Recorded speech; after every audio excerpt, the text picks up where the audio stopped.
Evolving digital landscape. For your business to thrive, you must adapt or die.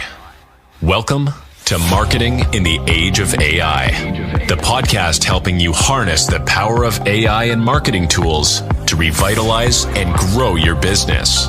And now here's your host, marketing expert and author of Authentic Marketing in the Age of AI, Emmanuel Rose.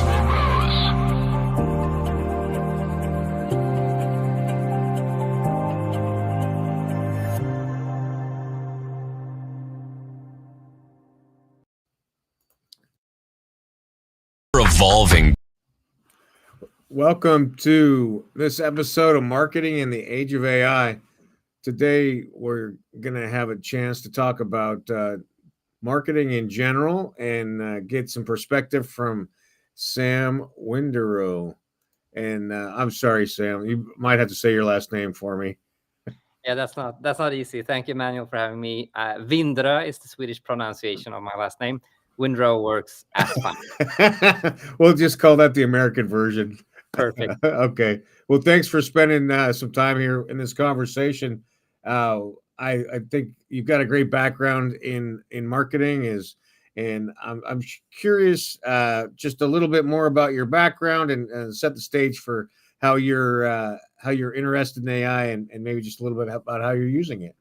Absolutely. I mean, I worked in marketing for soon 15 years actually, and I think it's been an ever-evolving thing. Marketing is not something standing still. It always needs to evolve and try new things and stuff. And I've been working in different SaaS companies, in product companies, in one of the biggest brands in Sweden with communication and marketing for many years. And when AI just came to talk about, when everyone was on their keyboards typing in Chat GPT and understanding what that was also when I did it.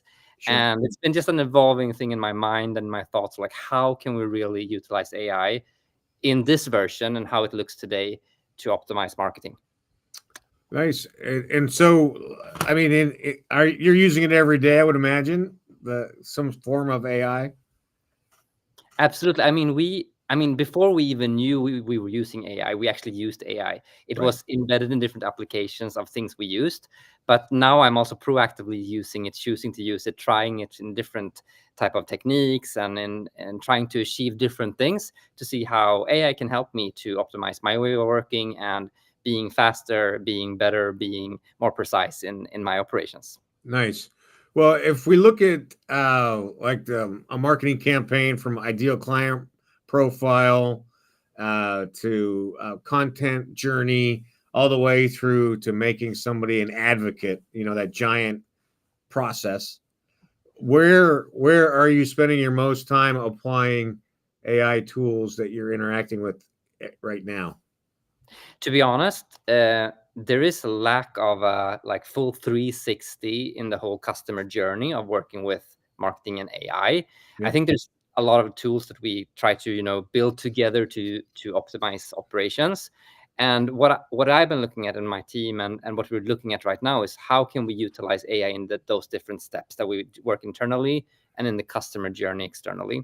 And disappointingly, we can't see that we can use AI in every step of the journey. There are different applications that we, however, can use to optimize and make us faster, make us more targeted, and in the analysis phase, for instance. And I think we still aren't really where we can say we can put AI in every step of the workflow and make that work from a marketing perspective. But there's a lot of great tools out there to help us and that enhances our operations rather than solves them or replaces a human being, so to speak. For sure. Wow. Okay. So what part of the customer journey are you able to enhance with AI right now, you and your team? So I think from a copy perspective is one really great example where you can actually help in writing copy. You can prompt AI with tone of voice or brand personality and actually help yourself to build copy if it's social media posts or articles. It's also great for spell checking and for checking your copy towards your brand guidelines, for instance. Another area is imagery and some editing. I think one of the things that I use most frequently is actually not a full AI production of a picture, but it's enhancing a picture. It's removing things from pictures. It's widening the angle so it's the right format for a specific media, for instance. Yeah. And that's where AI is perfect. It looks perfect, but it's still unique because it's our own picture that we're just alternating to make it fit the media rather than having a full production of a picture, for instance. Yeah, I like that. So you're looking at it as a very refined scalpel in that situation instead of trying to create the whole image. I think, like, when it comes to marketing, some people and some companies use stock and it works well for them. In many industries, in many companies, you don't want to use stock fully. You can use it partly, but it becomes very evident from the perspective of the audience in the customer experience and building that customer journey if it's stock image, if it's fake image. And that's why I think enhancing is great, but in the same way that we don't want to replace all our imagery with stock image, we can't essentially just produce imagery. I've seen some great campaigns, video campaigns, where I think it was one for Volvo cars that someone else like randomly made for the car, and it looked so great. It was like on brand and everything. So I think there are opportunities for certain things, but as far as I can do in my team's regular operations, it's not really sophisticated enough to handle what we need to handle.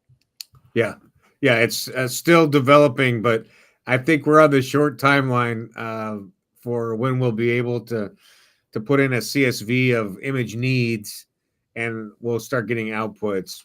What do you think about that? I agree with you. I think we need to look at AI in very like month to month or week to week because development goes so really, really fast from the first chat GPT version that we saw some time ago till now. It's evolved a lot. And I think also how we work with it will evolve a lot in the next months and years. So we can't say like, AI is not for us right now. We sit back and we do what we always have done. I think we really need to embrace and look at technology as it evolves and try and test continuously, because suddenly there will be something. And if we're not on top of it when it comes to being a marketeer, I think we may fall behind so far we can't recover as a professional in the industry of marketing, so to speak. Yeah, no, I agree with you, Sam, that it's kind of like if you're a bookkeeper and you decide you didn't want to go to do QuickBooks online, you just wanted to keep doing it right by ledger. You've lost some ability to be current. I wanted to ask you just a couple ideas for somebody who's just getting started using AI. What are like for chat, for instance? What are some of your guiding principles for prompt development when you're just getting started? That's a good question, and we've actually been working on that, and we're discussing setting up in our company where I work right now kind of some guidance and help to prompt AI for your queries, for instance, for making sure that it's on brand voice or it measures towards the brand personality we want to portray. I think there is a lot of things that you need to think of to really create the right type of prompts. And I've tried some different things. We've done some templating in different text AIs, for instance. We have used Claude AI, ChatGPT as 2 examples. And the thing is, however, we've seen that it's been a bit irregular. So one time it worked and one time it didn't in the same tool, even if we had the same prompt. There are some baseline of prompts that you always, I think we all know we can do now. But in addition to that, to make that kind of, brand experience pop or to that really work, it is still a little bit clunky. And I imagine that will change within weeks. But I think the baseline is to have very clear queries and to not go too like creatively fluffy around what type of words you use when you prompt it, right? It's very clear, precise and precise. And what I like with Claude AI, for instance, as one example, is that I can actually input like a document where I say like, use this document as a reference for copy. That works best to make the right type of voice and usage of words. Even you can even add like words not to use and words to use to really help you streamline that. And that has worked really, really well. Yeah, I agree with you. So yeah, you want to have the exclusion words so you don't get journey and some of these other words that it overuses. And B, I love the idea of reference material, and I think that's critical that you have some complete finished product that you love, that you're always referencing, and then giving this very clear, and it's got to be iterative. That's what I've seen. Like it could be 15 different prompts that you end up giving the GPT, even if it's Claude or Chat or any of them, in order to get the output you need. Is that what you found? Yeah, most definitely. And I think also what you can create, and what I'm looking at us to create at our company where I work right now, is actually like a document that is a ready PDF you just upload every time with the baseline, and then you prompt the actual thing that contextual around the message you want to write. So if it's an article, then you can prompt it around that thing. So the actual promption of what you want to write about is prompted directly into the chat, but you also then add that PDF link to it. And Claude AI, for instance, really works well with combining those two and making an effort. You need to do some adjustments still, but I think in the baseline, it's a really great starting point. I think that's a great idea, a great concept of having a brand book or an initial document like that everybody uses. You're going to get much cleaner content out of that. But I long to the time when we don't need that, when we can just build that into the kind of AI that you use at a company, and then it works for everyone. But we're not really there yet, what I have found. If someone has an idea of that, please share it. But for now, that's still the way. But I think it can change any day. Well, it's interesting. I think it's kind of like a combination of a wiki and a GPT. That's a business's IP, right? Yeah, Manuel, I agree with you. Yeah. And I am talking in a future episode with a man named Ian Evanstell, who his company is building these environments and primarily focusing on universities, and so that all the papers that have been created by the professors are all housed in this kind of environment that you're speaking about. But that's I think it's clever though. What you're saying is, and I think that's a great point, is that we should be building these brand books that are constantly being referenced by the GPTs in order to get cleaner content. And what we've also seen actually is like those brand books need to look different now than they did before, right? Because how we even write the copy and text in the brand books needs to be different to be caught up by AI in the best possible way. How's that? How does it need to be written differently? So it needs to be precise. It needs to be much more implicit on things to use and not to use. It can't be like when we humans read things, we interpret and we understand it. It doesn't interpret in that exact same way. So you need to try it and adjust it a bit. That's what I've seen. I haven't really done this yet. This is still an idea, and like we're still trying things out. I think that's where we are, and so I can come back to you on that one. Let us try it and see how we can do it good. But I think that is the essential learning I've had so far. Like you need to tweak it, and you need to probably try it a few different times, especially if you have a wide range of content pillars of things you talk about. It may be that it works for one part of what you're writing about, but not another part, for instance, because it varies depending on topic. I also want to say one thing when it comes to AI. I think if you look at a bigger team, if you look at like 4, 5, 6 marketing people working, I think AI still has a bit to come. But if you're a small team, if you're 1-2 person marketing team in a startup or scale up where you're very small and autonomous, I think you can actually, even to a wider extent, use AI to succeed, because it is a different type of tactic and approach you need to do.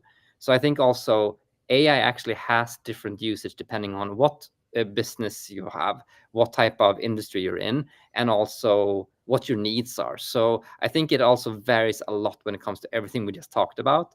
And it's not like one plug and play for everyone. And I think that's what some people sometimes miss in their thinking. It's like, I do what they do, but that won't work for them because of the context that they're working and operating in.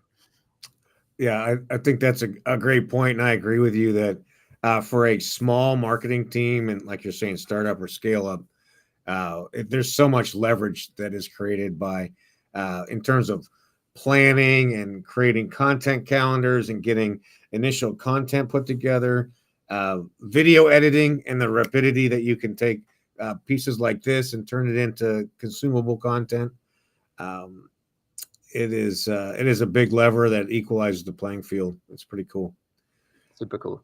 Um, I have a question for you, and it's okay if you don't know, but have you done any work yet around this kind of GEO, this generative engine optimization, where instead of SEO, we're talking about GEO?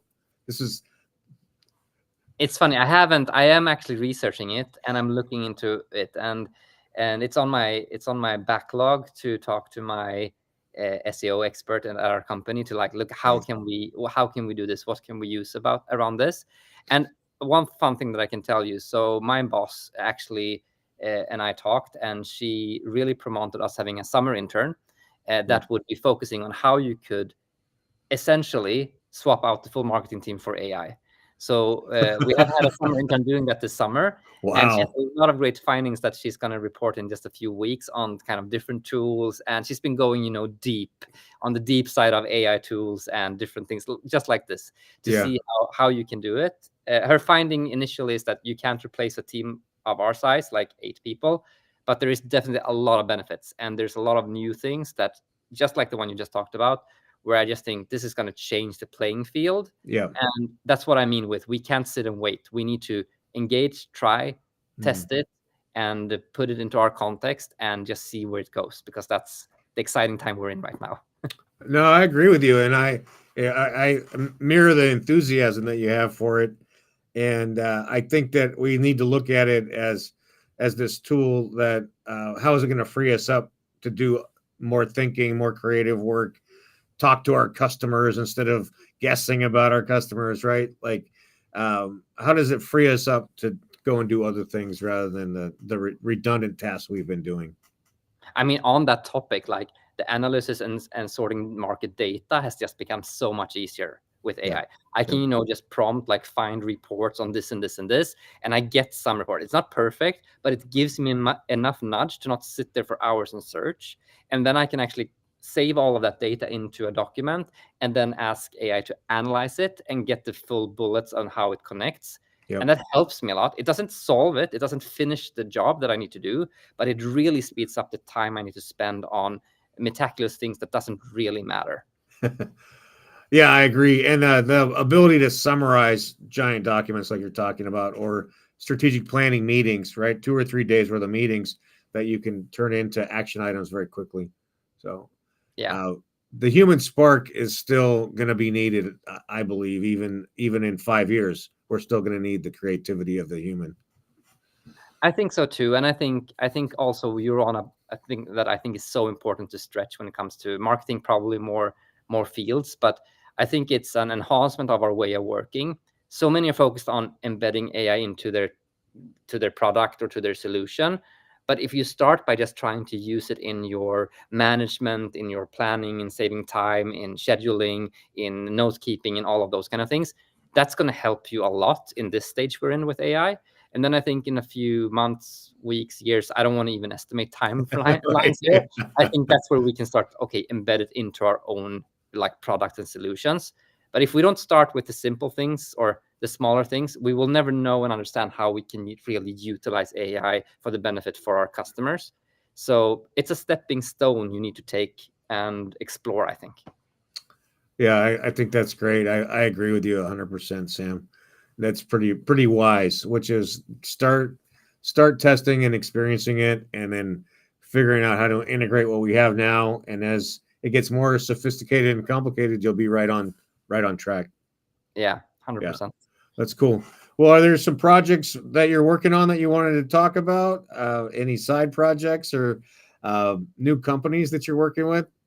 I mean, there are some small things and bits of pieces I'm doing, but I really want to like I think I've become stuck a little bit on this thing where everyone is stressing so much over, building something with AI, so they forget to what we just talked about, like embedding it and utilizing the values and small bits and pieces of it that actually works. And I think that's really where I'm excited right now, because I'm looking at optimization in work life and in things I do rather than the big project.